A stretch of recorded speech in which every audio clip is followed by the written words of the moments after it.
I want to read this a little bit first. All harmonics except in the harp are indicated as the desired pitch using diamond note heads. Okay.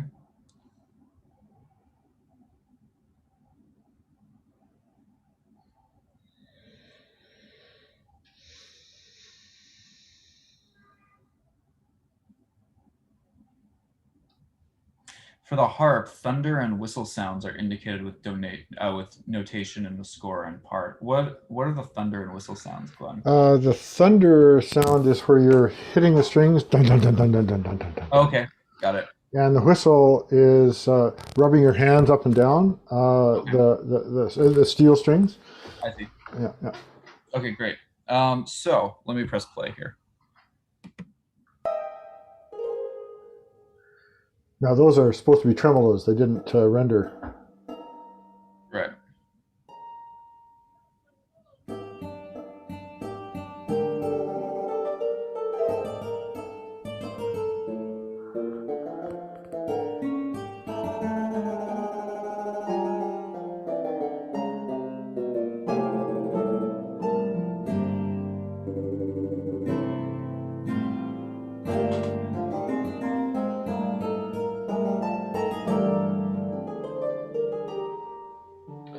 Yeah, we're about a page behind the music, I think. Sure.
really cool. I appreciate how different this piece is from the other piece that you sent in for this, Glenn. I like that this really kind of remains limited to one harmonic world, almost by necessity because of the tuning of the zheng and also the challenges of tuning the harp and everything and pedaling the harp. Yeah, so that was So, it constrained it for sure. Yeah.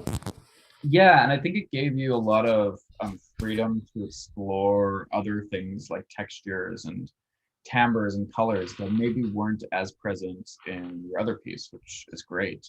Um, I wonder, were you studying with Rodney when you wrote this? Just out of curiosity.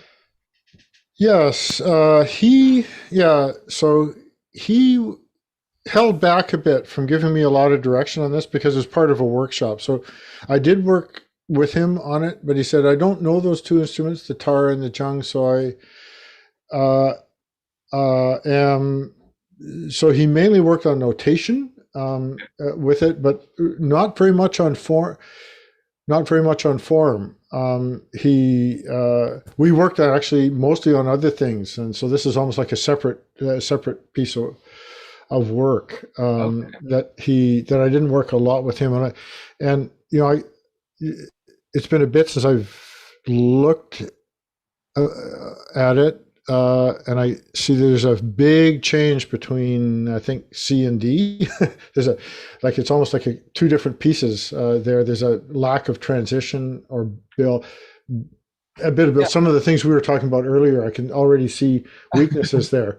Well, Um, but don't get me wrong. A sudden change from one thing to another thing isn't a weakness. Nothing's a weakness. It's more how that sudden change is contextualized. yeah. So, if if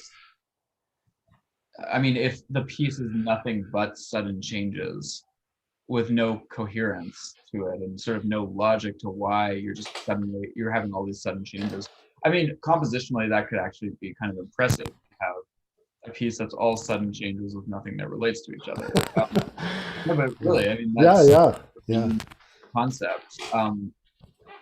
But I mean, if you have like a lot of sudden changes, then that sort of effect can get wearing after a while and it loses its effectiveness. Hmm. Whereas if you have one sudden change in a piece and that sudden change is really sudden and really dramatic and kind of feels like it's right at the right moment, then that can be a really sort of good thing actually. So don't get me wrong when I talk in some of the previous pieces about like sudden changes, because they can be very effective tools actually for creating Hmm. musical shape. Hmm.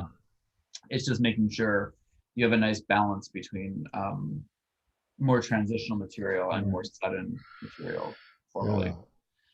Um, but yeah, so a couple of things that I just noticed here, just speaking about non-instrumentation things. Um, I feel like you could actually limit your harmonic language here even a little bit more than you already do. Um, because I really like sort of the language you have and the pitches you're using for everything and whatnot. Except I felt like whenever you got into sort of the more chromatic writing, like you have in the guitar right here. Oh, I didn't mean to do Yeah, that. I see. Yeah. Right. Um, there's nothing wrong with chromaticism per se at all. But that particular type of chromaticism where you're within a key and you're sliding down the chromatic scale and it's very it's very there's a connotation there of like 19th century music and 18th century music that's very sort of prominent and love 19th and 18th century music so much. They're great. But I feel like in this particular context, you have such a limited harmonic world otherwise. And then you hear these random chromatic scales just sort of pop in as sort of like this like decoration thing. And Hmm. it feels a little out of character for the piece, if I'm being honest. Um, Yeah. that's I just my impression. And other people will certainly disagree.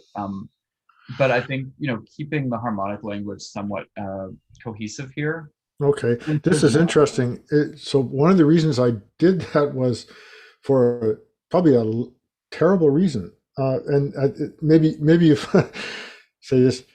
The guitarist is John Oliver, oh yeah, and I wanted to give him something interesting to do that was slightly different. oh yeah, So there I'm writing not musically, but for for the because player. what's the word for the player, and so that's why that came Well, about. I that's think not you're terrible. I mean, John's an awesome guitarist, and writing to the player's strengths is certainly something that can be that can and should be done, I think. But but the point, again, but I think that yeah, the point is I was trying to give him something interesting to do that was slightly different than anybody else, but I didn't. What you're saying, pointing out, is that isn't done, or I haven't done it well because it's well, no, I just mean, a you've done it in a certain way that happens to, I don't want to say